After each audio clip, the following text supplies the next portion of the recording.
ते महाराष्ट्राचे माजी मुख्यमंत्री तथा शिवसेना पक्षप्रमुख आदरणीय उद्धव साहेब ठाकरे, युवासेना प्रमुख आदित्यजी ठाकरे आणि आपण कडव्या निष्ठेचे सर्व शिवसैनिक। महाराष्ट्र म्हणजे या अक्षांशापासून त्या अक्षांशापर्यंतचा प्रांत नव्हे।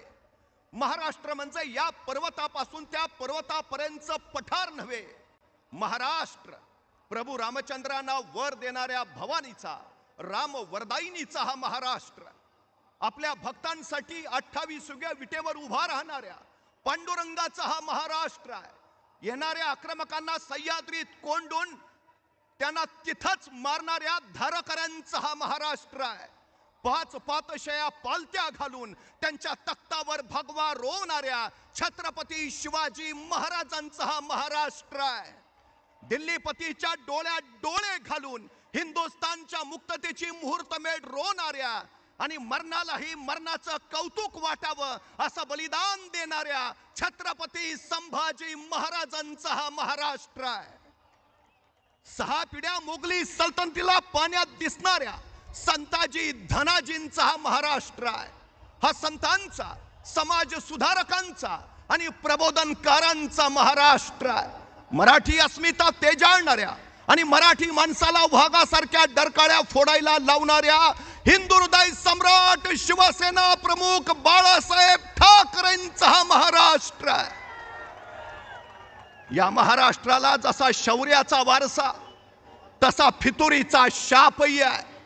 संभाजी महाराजांचं निधन झालं आणि औरंग्यानं महाराणी येसूबाई आणि शाहू महाराजांना कैद केलं, पण कैद झालेल्या महाराणी येसूबाई नमेनात, औरंग्याला कुर्णी साथ करेनात, औरंगजेब सरफडत राहिला। त्याच वेळी सरसेनापती संताजी घोरपड्यांना मारलं गेलं आणि त्यांचं शिर औरंगजेबाच्या दरबारात दाखवायला आणलं। मराठ्यांच्या महाराणीला नमवायची ही चांगली संधी आहे असं समजून औरंगजेबानं महाराणी येसूबाई राणी सरकार आणि शाहू महाराजांना दरबारात बोलावलं। त्या दरबारात आल्या आणि त्याच वेळी तबकात असणाऱ्या संताजी घोरपडेंच्या मस्तकावरचं वस्त्र बाजूला गेलं। महाराणीने मराठ्यांचे सरसेनापती बघितले, त्या थरारल्या आणि ताडकन उद्गारल्या, शाहूराजे स्वराज्याचे सरसेनापती आलेत, मुजरा करा। आणि शाहू महाराज, येसूबाई राणी सरकार यांनी संताजी घोरपडेंच्या शिराला लावून मुजरा केला। औरंगजेबाचा जळफळाट झाला। मी दिल्लीपती हे माझ्या पुढे नमायला तयार नाहीत आणि या शिर तुटल्या सरसेनापतींपुढे।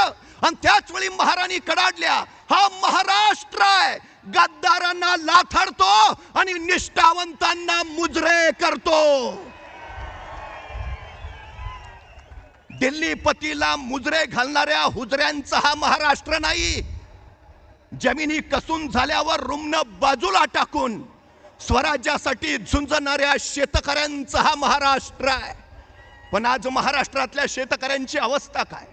नापिकी, कर्जबाजारीपणा, अतिवृष्टीनं तो पुरता कोलमडून गेलाय।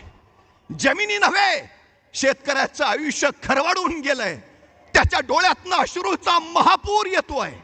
एका दाण्याचे 1000 दाणे करणारा माझा बळीराजा, जगाचा पोशिंदा, त्याला या संकटात सरकारनं आधार द्यावा, तर उरफाट्या काळजाचं सरकार शेतकऱ्याच्या जखमेवर मीठ चोळतंय।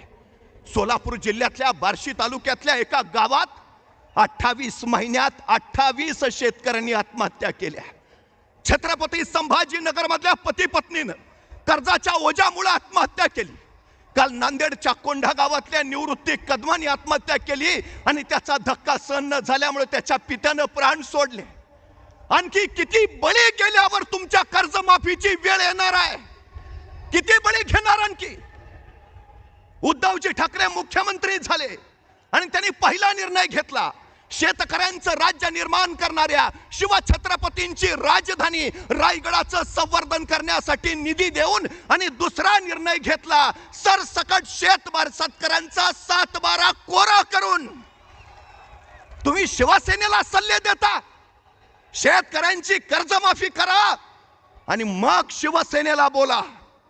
शिवसेना कालही शेतकऱ्यांच्या पाठीशी होती, आजही शेतकऱ्यांच्या पाठीशीच आहे।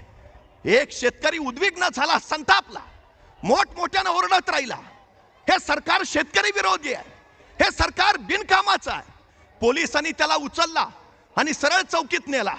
चौकीत गेल्यावर शेतकऱ्यांना विचारलं, मला इथं का आणलंय?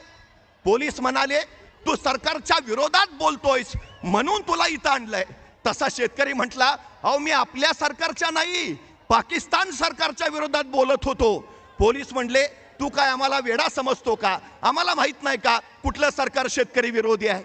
आम्हाला माहित नाही का कुठलं सरकार बिनकामाचं आहे? साऱ्यांना सारं माहिती आहे.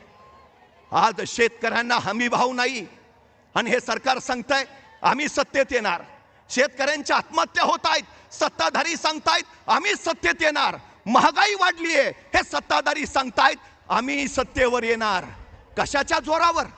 परवा माझा एक मित्र गमतीनं म्हणाला, निवडणुका आल्या की काँग्रेस सांगते पंजाचं बटन दाबा, राष्ट्रवादी सांगते तुतारीचं बटन दाबा, आपण सांगतो मशालीचं बटन दाबा, आणि भाजपवाले काय सांगतात?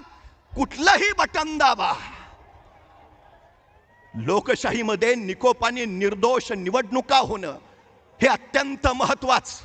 पण निवडणूक यंत्रणेवर, प्रक्रियेवर जर शंका असेल तर त्या शंका दूर करणं आणि लोकशाही सुदृढ करणं हे आपलं पहिलं कर्तव्य आहे.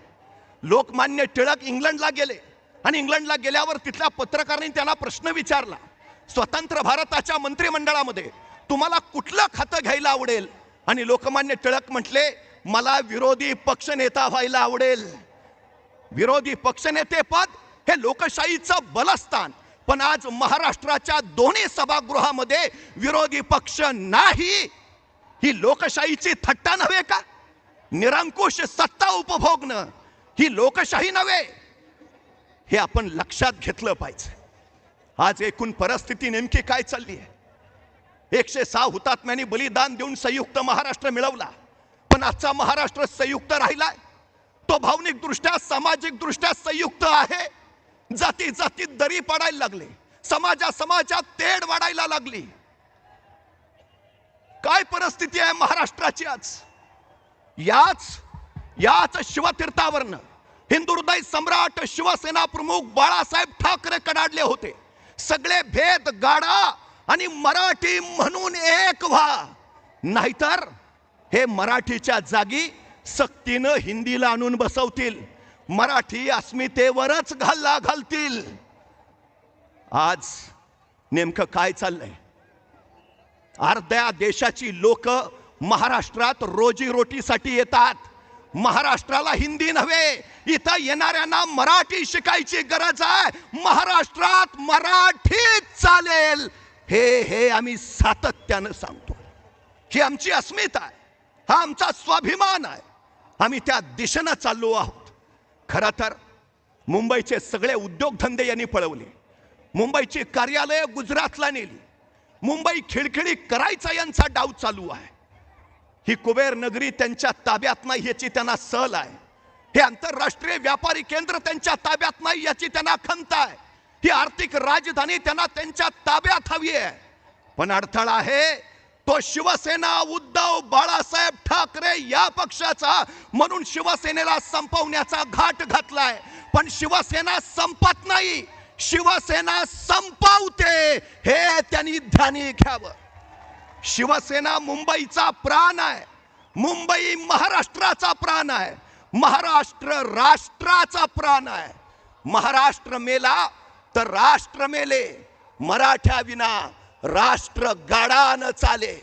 आता उभा राहावं लागेल आम्हाला महाराष्ट्र धर्मासाठी, उद्याच्या नव्या पिढीसाठी.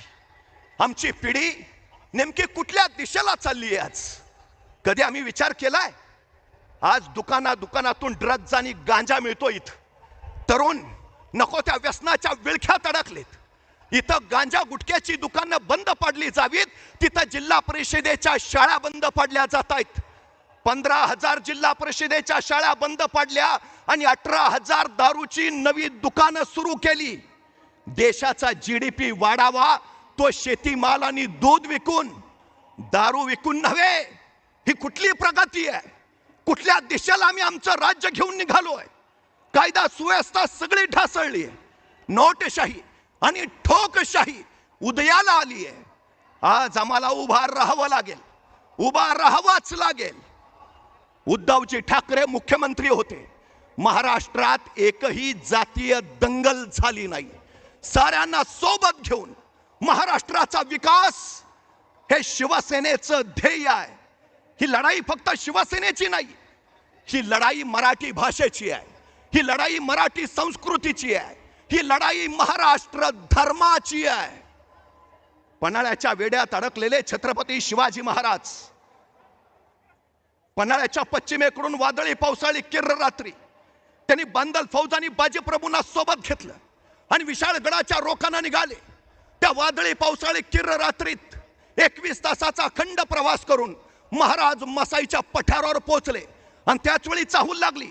शत्रू पाठलागावर आहे. बाजीप्रभू सांगते झाले, राज निमी फौज घेऊन आपण इथून निघा, निम्या फौजनीशी आम्ही ते झुंजितो, साहेब कारी मरितो. राजे म्हणले नाही बाजी, सगळे सोबत लढू. नाही राज, लाख मेले तरी चालतील, पण लाखाचा पोशिंदा वाचला पाहिजे. राज निघा. राजे पुढे निघाले आणि निम्या फौजनीशी आपल्या छातीचा कोट करून बाजीप्रभू झुंजत राहिले, कडाडत राहिले. जाऊन सांगा त्या यमाला, जोपर्यंत राजे विशाळगडावर पोहोचल्याचे तोफांचे आवाज आमच्या कानावर पडत नाहीत, तोपर्यंत हा बाजी प्राण सोडणार नाही. राजे पोहोचल्याचे आवाज झाले आणि शीर तुटले, बाजी कोसळले, स्वराज्यासाठी समर्पित झाले. गजखिंड पावनखिंड झाली. आज आम्हाला बाजी प्रभूंच्या त्या जिद्दीची आणि कडकडीत निष्ठेची गरज आहे. उद्धव साहेबांच्या खांद्याला खांदा लावून उभा राहू. जगाच्या पोशिंद्यासाठी, महाराष्ट्र रक्षणासाठी, महाराष्ट्र धर्मासाठी लढत राहू. अन्याय अत्याचार करणाऱ्या महाराष्ट्र द्रोही रावणाचं दहन महाराष्ट्र धर्माच्या मशालीनं करू. चला आता सज्ज व्हा. बोला छत्रपती शिवाजी महाराज की. चहो दिशांना भगवा फडकू द्या. जय महाराष्ट्र.